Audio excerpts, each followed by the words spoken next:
Welcome back to Beyond the Show, the podcast home of all things Cannabis Conference. My name is Eric Sandy, and I'm the digital editor of the Cannabis Group at GIE Media. This is episode 50, and the first episode of season 3. That's right, we're back at it in 2023 with another season of Beyond the Show, where we tee up the in-depth industry conversations that will take place at our annual event, Cannabis Conference, held out in Las Vegas this year from August 15th to the 17th. You can go to cannabisconference.com for all the info. And of course, you can tune into Beyond the Show, where we go, as you can probably glean, beyond the trade show every Friday. We have lots of announcements that we'll be dishing out in the coming weeks and months, so stay tuned. And that said, registration is already open, and you can land the cheapest rates of the year right now through March 15th. All right. On to the episode. I couldn't be more pleased to begin Season 3 with Scott Reach, the founder and owner of the Rare Dankness brand, considered by many to be one of the original legacy brands and breeders in the U.S., and the founder and owner of House of Dankness dispensary in Denver, Colorado. His accomplishments in the industry include hundreds of cannabis awards globally for his breeding work, and being a member of the Cannabis Cup Hall of Fame, Cultivator of the Year, Trailblazer Award, and High Times Most Influential Person in Cannabis in 2017. His dedication to the industry and cannabis span over 2 decades. He was the keynote speaker at Cannabis Conference 2018. That was my first year joining the team and getting out to Cannabis Conference. And he's serving as co-chair of the Cannabis Conference 2023 VIP Cultivation Roundtable, which will bring 150 growers from around the industry together on day 1 of the show this year to speak candidly about the most important issues facing the community. I know we're excited about the roundtable, and Scott and his fellow co-chair David Holmes of Clade 9 are even more excited. So with all that being said, please enjoy my conversation with Scott Reach. Hello, Scott, and welcome to the show this week. Very glad to have a chance to connect with you a few months out, about 6 months out actually, from Cannabis Conference, where you will be helping to chair the Cultivation Roundtable, which we're very excited to introduce this year. Before we get into some of the roundtable stuff, I did just want to maybe back up a bit and, give you a chance to, I suppose, introduce yourself to the audience and tell us a bit about what you're up to. 2023 is off to an interesting start in the cannabis industry, but then again, every year is pretty interesting with its ups and downs. What are you up to lately, and how has the year been starting off for you? It's been good. I have basically taken a step back from the day-to-day operations at House of Dankness to focus more on the Rare Dankness brand, and back to doing what I love, back to breeding seeds, back to growing smaller gardens, back to focusing on quality and really expanding the brand beyond just the facility that we have here in Colorado. It took a little bit of pushing to get me to step away, but for the mental health of myself and my family, it was the best move that I possibly could have done. Yeah. I was working 70-hour weeks and not really seeing my kids that much. And now that I'm back to doing just the seeds and branding and all that, it's allowed me more time at home and more time to spend with the family. Well, I love hearing that. I think that's just a great universal theme. I know a lot of folks in our audience certainly are familiar with Rare Dankness and House of Dankness and you specifically.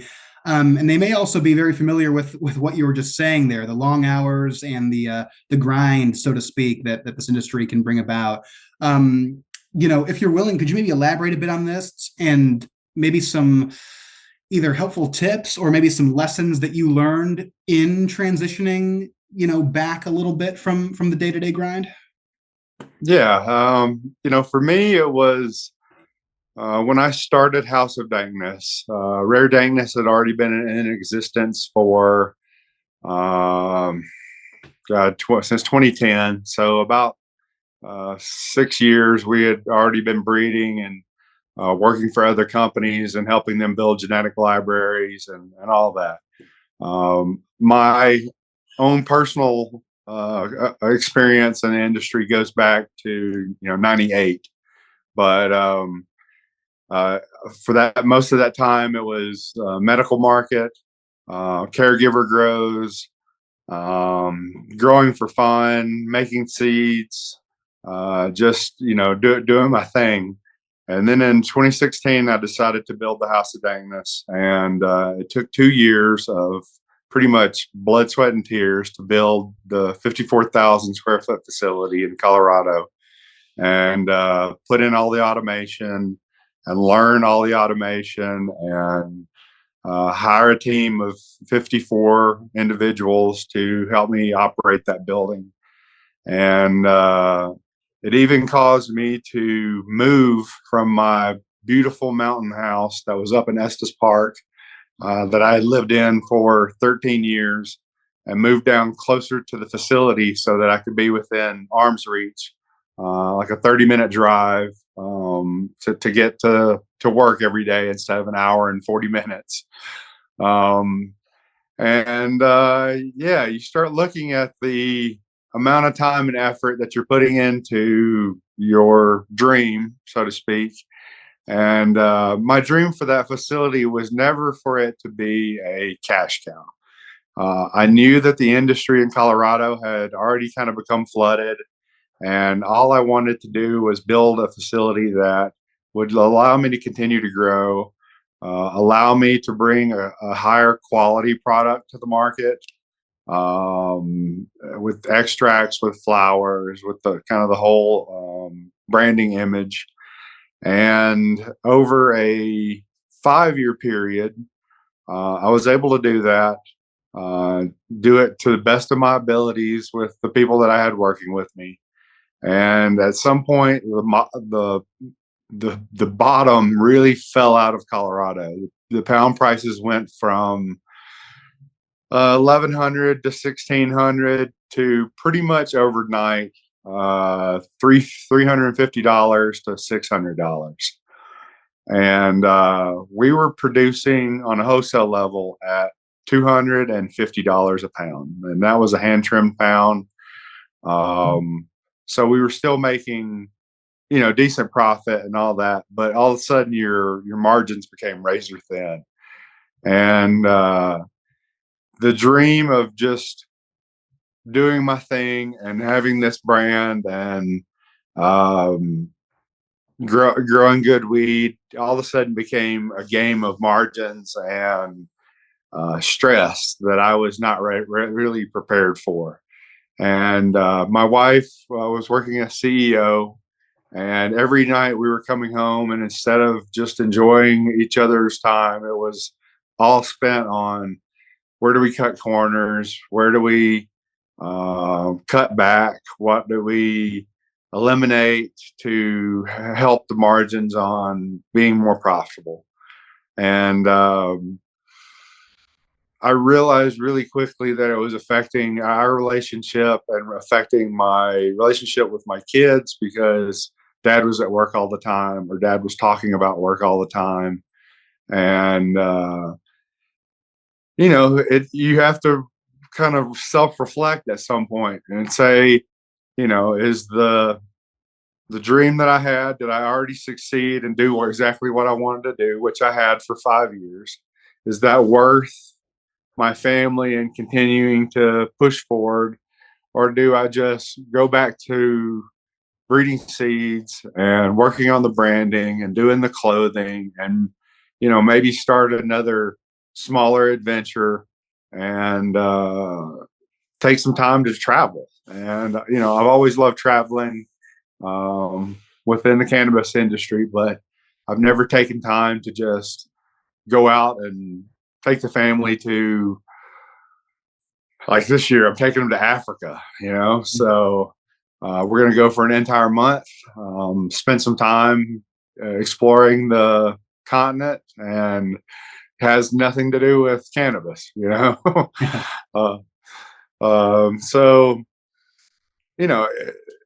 I think for a lot of people, there's a dream out there that they're chasing, that is obtainable in every sense of the fashion and word, but it comes with a cost, and that cost sometimes is more than what you really want to pay for it. And that's what was happening in my case. So, I feel that I succeeded in everything that I had done and had set out to do. And I ultimately found a management team that was willing to come in and kind of adhere to, the standards and protocols that we had kind of set in place, and allowed me to step back. And I still have my 50% ownership in the House of Dankness. I still own Rare Dankness 100%, totally whole and complete. And it's allowed me to really jump on the what has now become the legal seed market that's kind of happened in the last 6 months with the DEA clearing the way for seeds and clones and tissue cultures. It's taken a lot of stress off of just producing seeds to sell within the United States and sell to each state that's coming online. And, it's given me a new lease on life, so to speak. Yeah, really, really do love hearing that, and it's a great sort of narrative in many ways that tracks with a lot of economic trends in America and just workplace trends in America. I think this is something that's very relatable. And on some level, out at Cannabis Conference this year, we're going to be talking about a lot of these things. Maybe not some of the individual issues that you mentioned, but certainly the razor thin margins and just the changing landscape of cannabis. So just to back up a little bit, this cultivation roundtable, this is new at Cannabis Conference. We're excited to bring 150 growers and executive level cultivation folks out to Cannabis Conference to just sort of sit and talk and address some of these. I keep using the word issues because they are so broad, and they are broad issues facing the industry. When we started talking as a team with Cannabis Business Times and you, as well as David Holmes, what were some of your thoughts about this idea of just getting growers in a room for a long period of time, talking about the state of the industry in many ways? I don't know if this is a common occurrence. I know we're all on the phone and on social media catching up, but this level of in-depth conversation, I guess, what intrigued you about the opportunity? Anytime you get a chance to speak to other growers on a one-to-one basis, personal basis about one of the major topics I think we came up with was the downturn in the industry. And the downturn meaning, prices plummeting, some larger businesses going out of business or cutting back, or cutting out of states like Curaleaf just did with Colorado and California and Oregon. Mm-hmm. MedMan closing a bunch of their stores and trying to sell other stores of theirs. These are big players that are having problems staying profitable. And even to a degree, a couple of them are publicly traded companies. So I think when you see as an individual owner, the big guys having the problems, I think that it plays into the psyche a little bit. Like, am I going to go through the same thing? Is this going to be an issue that I'm going to face? If they can't make it, will I be able to make it? And I don't think it's necessarily true. I think, you have to just reassess your business, reassess the profitability, and understand that the margins are going to become thinner. And, one of the topics that we kind of decided to end the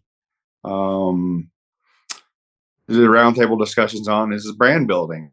And, what makes a brand stand out from any other brand beyond being a flashy, large corporate entity, and its quality.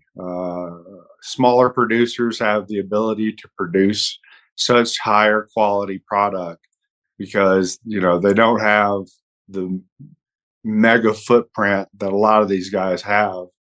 And I look at the weed industry a lot like the liquor industry. When prohibition ended, it was mainly large scale producers that just fulfilled uh, the glut of consumption for consumers out there. And it took about 60 years for the micro industry of tequila and whiskey and vodka to come about and really make its mark.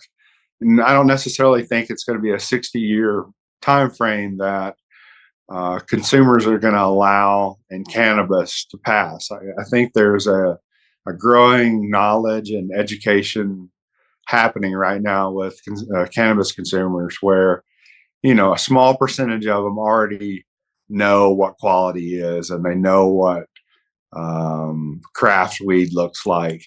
And I think as we educate more and more people, um, there's just going to be more people looking for that type of product. So, it's always good to be one of those first to strike while the iron's hot.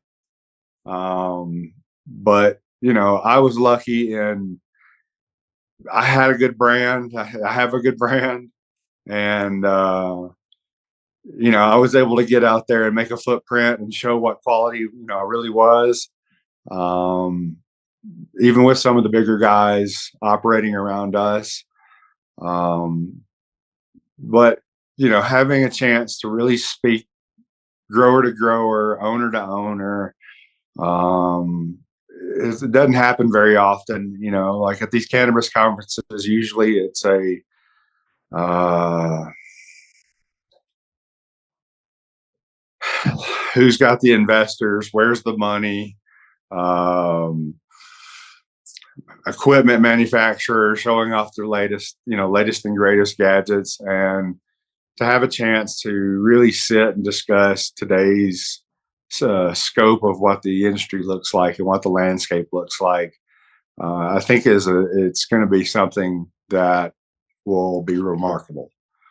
I'm looking forward to having a chance to sit down with Dave and really uh, talk to everyone and really have time to do a one-on-one discussion with some of these people.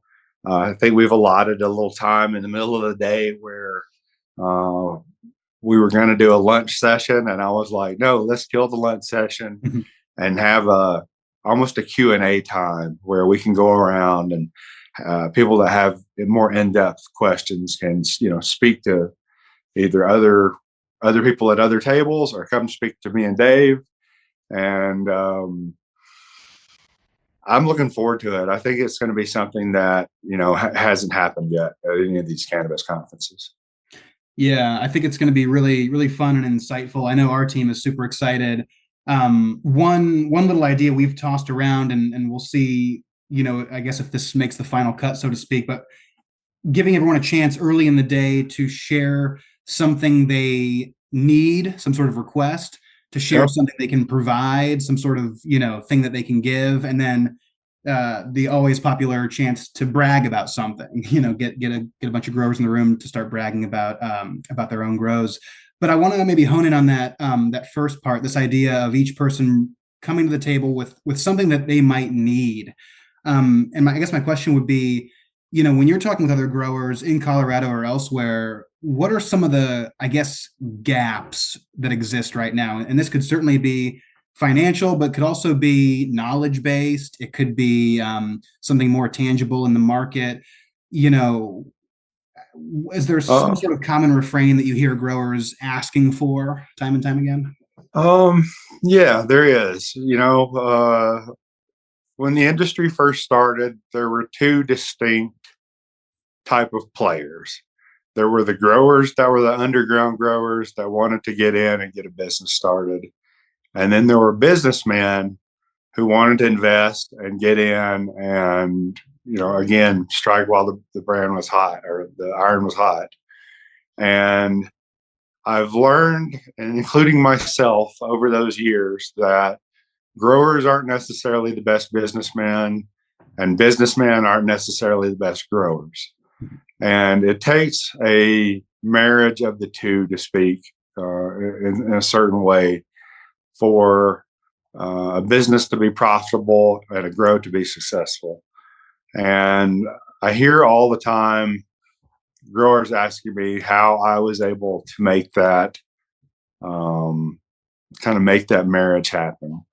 And for me, my wife was a very good business person. So, initially when we were smaller, she did quite a bit and we succeeded, just with her leadership.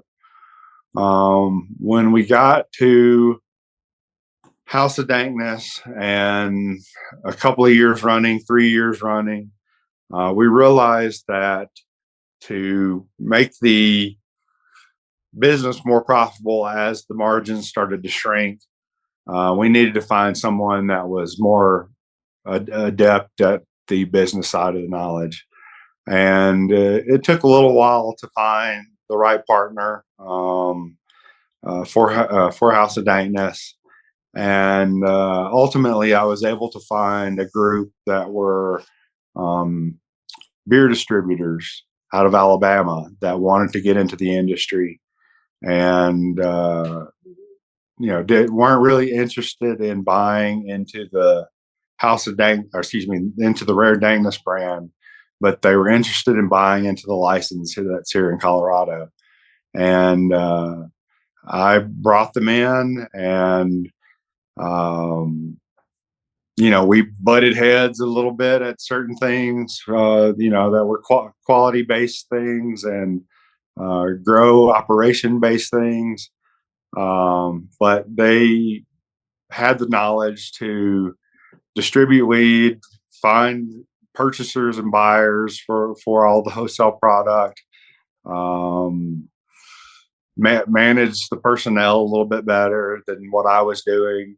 I kind of found that I was falling into a role of therapist and a fatherly figure to a lot of my employees instead of just being the boss. Pamela played the boss part very well, but I would find myself in some uncomfortable conversations that really needed to be held on the therapist couch with some of my guys.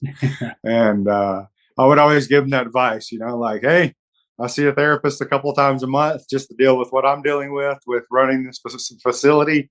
It's not a bad idea to go, see a doctor every once in a while. So, finding someone to make your business better is,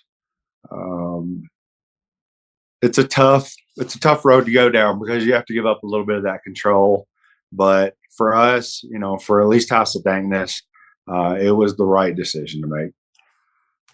For sure. I know that was a little tongue in cheek there, but it makes me wonder if, cannabis industry therapist might be a new job title on the rise in this country. I definitely think that it could be one. My my guy had a good saying. He says, Scott, in order when you get on an airplane and they're going through the safety briefing, they always tell you to put on your oxygen mask first before you help someone else. And that's what you really have to do in life is, help yourself first, make sure that you're okay. And then you're able to reach out and help those around you. And, it's a good piece of advice that I've given to quite a few people, and I try to live my life by. Yeah, that's great. Well, while we're talking here, I did want to touch on, I guess, genetics trends. And I know that one sort of constant in the background here is just this consumer drive for high THC. And to a certain point, that's just maybe the nature of these early days in legal cannabis. But on the other hand, like you mentioned earlier, consumers are becoming more educated. There's a certain connoisseur element in cannabis, especially in the US here. And just in general, we're learning more about the plant. So given some of the broader economic issues facing growers and this need to maybe differentiate yourselves in the market, what are some either cannabinoid or terpene profiles that are capturing your attention, or even just just genetic lineages that are capturing your attention these days that might be helpful for other growers to think about? I know this might be a little bit of a secret sauce kind of question, but in general terms, what are you interested in? Yeah, not at all. It's not a problem. The strain consumerism, or the social media driven consumerism for strains, um, really it's kind of a cycle. I've been growing, over 25 years, and in those 25 years, I've seen certain strains come in, fade away, come back, fade away again. And what's happening right now is a lot of people have latched onto this term of a exotic weed, and that's purple, high THC, high cannabinoid profile. Um, Stuff that looks pretty in a bag, smells pretty in a jar. Uh, doesn't necessarily get you high for that long, but has the look and kind of sex appeal that people want with, good cannabis. Um, what I'm seeing right now, and we refer to everything that's really hot right now, like the wedding cake, Mm-hmm. um, the Kush mints, the um, there's a lot of cakes that are out there. Yeah. We refer to that as purple weed, and purple weed in general has never been the long lasting high that we saw, 10 or 15 years ago, that you'd smoke a joint or you'd smoke a bowl or you'd eat an edible and you would feel that for 3 to 5 hours. Nowadays it seems with a lot of the cakes, you smoke some, you're good for about an hour, and then you want to go back to it and smoke another bowl or smoke another joint. um, right now, I'm seeing a resurgence of green weed, the gassy weeds, the ones that are like OG Kush and Diesels and Chems, which were immensely popular in the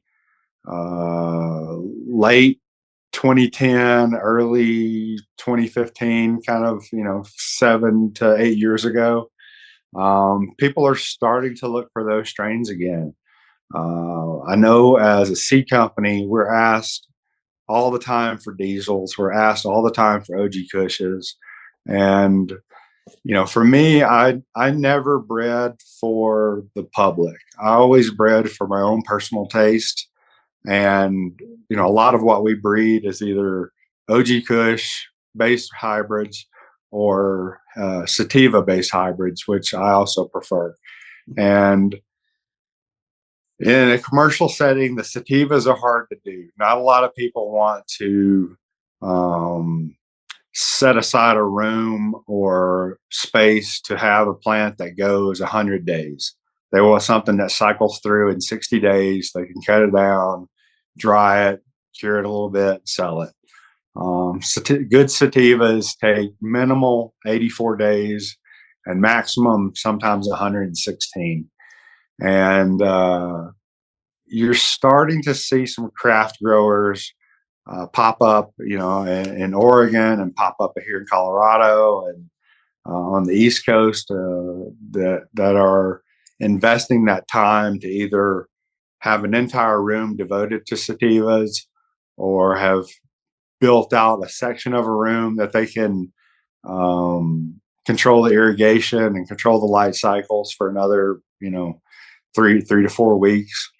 And it's all based on the consumer becoming more educated, like we were talking about.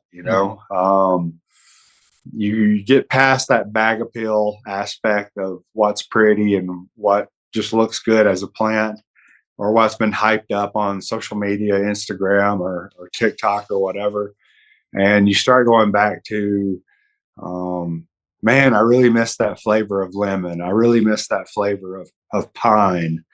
I miss uh, the high that was not just kind of in my face and eyes, but totally encapsulated my body in a warm cocoon.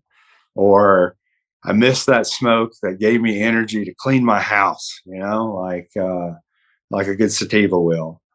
One of my favorite stories as far as dispensary life went over the years, um, in the last 5 years, what's the highest THC and what is the cheapest price kind of have become the drivers on the consumers.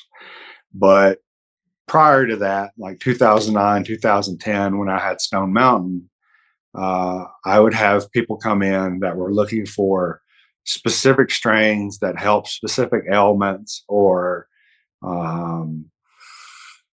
or would just, what do I like, because they were wanting to try whatever I liked. And I had this old lady who was in her 80s, and she was having some like really bad sciatica issues.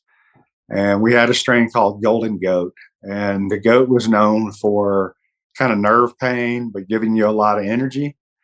And I sold her some Golden Goat, and she had like a little bit of a hitch in her giddy up, a little bit of a limp as she came in the store and whatnot. And I didn't see her for 2 weeks. And when she came back in the store, it was almost like she hopped and skipped into the store happily, and had a big smile on her face and was just like, that Golden Goat works so good for me. I don't have sciatica pain anymore. And I'm cleaning my house in under 3 hours. And, to see people really turn their lives around with finding the right variety for them, rather than, I want what is hot on social media right now. It's going to come back, like as I say, it's a small percentage of the market that's educated in that form or fashion. And those people are telling their friends and their family, educating them on the different varieties. And sooner or later, there'll be enough people to really support the craft industry. It's coming. Back to the liquor reference I was making. For 60 years, the liquor industry just mass produced a mid-grade quality to meet the consumer demand. And for about 50 years, America imported cartel products, cartel weed, brick weed, swag, whatever you want to call it, in metric tons. I mean, we were bringing in, not me personally, but the cartel was bringing in metric tons of garbage weed to just meet the American demand. And I personally think that what 90 to 95% of what's being produced in this country domestically now, is basically that. It's there to meet the consumer demand for cannabis. And about 5% of the market is the craft market that wants high end, high terpene, doesn't matter about the price, boutique craft grown weed.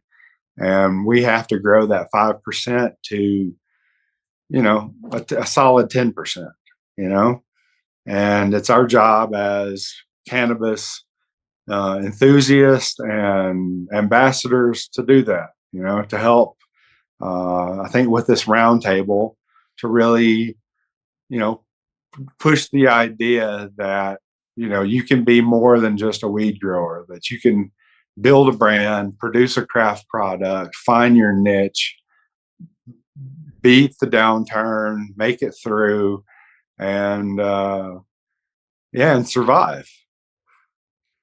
Absolutely. Well, I'll end with one question here, just and I'm glad you brought it back to the conference.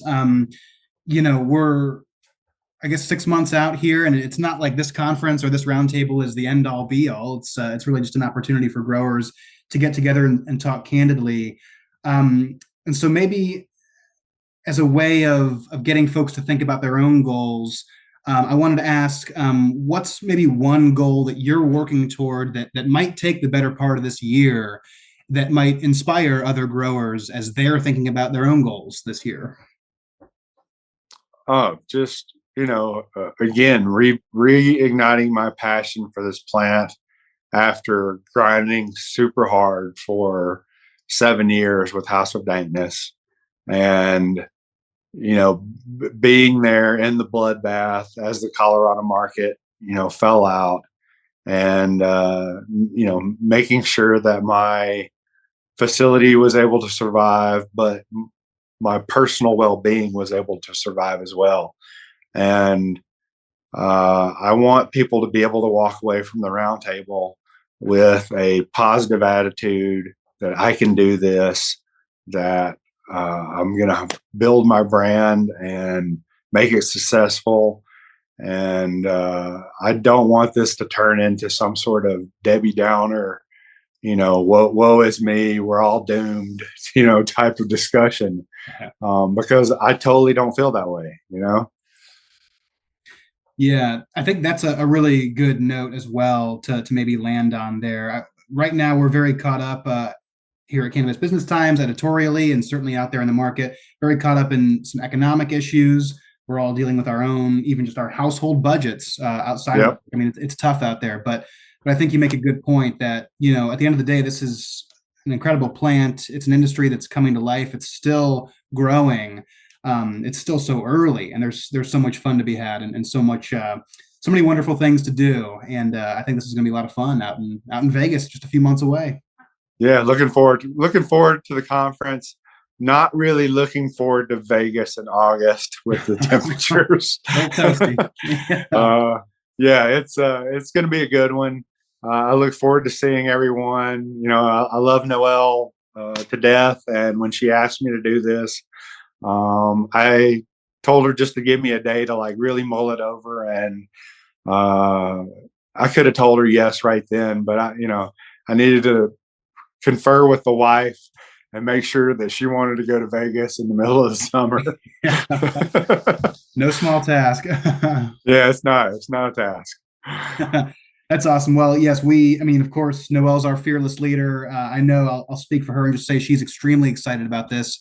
This is our 7th annual Cannabis Conference. I know you've keynoted in the past. We're very excited to have you back at this one. It's obviously going to be our biggest and best yet. And in the meantime, Scott, just want to thank you for joining me in this conversation today. I really appreciate it. It was awesome. Yeah, no worries, man. I had a good time. And that's a wrap on another episode of Beyond the Show. Hope you enjoyed that conversation with Scott Reach. Loved getting a chance to start the season with him this year as we look to Cannabis Conference 2023. I think, we're all looking forward to this roundtable that we'll be hosting on day one. You can learn more about that at cannabisconference.com and certainly in the pages of Cannabis Business Times. This is the VIP spot if you're going to the registration page and you're trying to figure out which type of ticket you want to buy. Well, if you're a grower or if you're working on the grow side of a licensed cannabis business, that VIP ticket may be the one you want to look at. That'll get you into the 150-person roundtable conversation on day one. Like I said, though, stay tuned for more information. If you have questions about the roundtable, please feel free to reach out. My email is esandy@gie.net. You can email me anytime, and we'll get you some answers about what's going on at Cannabis Conference 2023. We're about 6 months out, and we are super excited about it. So plenty more news where that came from. We're going to continue the conversations Friday mornings here on Beyond the Show with other Cannabis Conference luminaries, much like Scott Reach. But loved getting a chance to kickstart season 3 with Scott. He's been an amazing voice for the industry and an amazing partner and really friend to the magazine over a number of years. So with that being said, we'll be back next Friday with another fantastic interview, and I will see you there.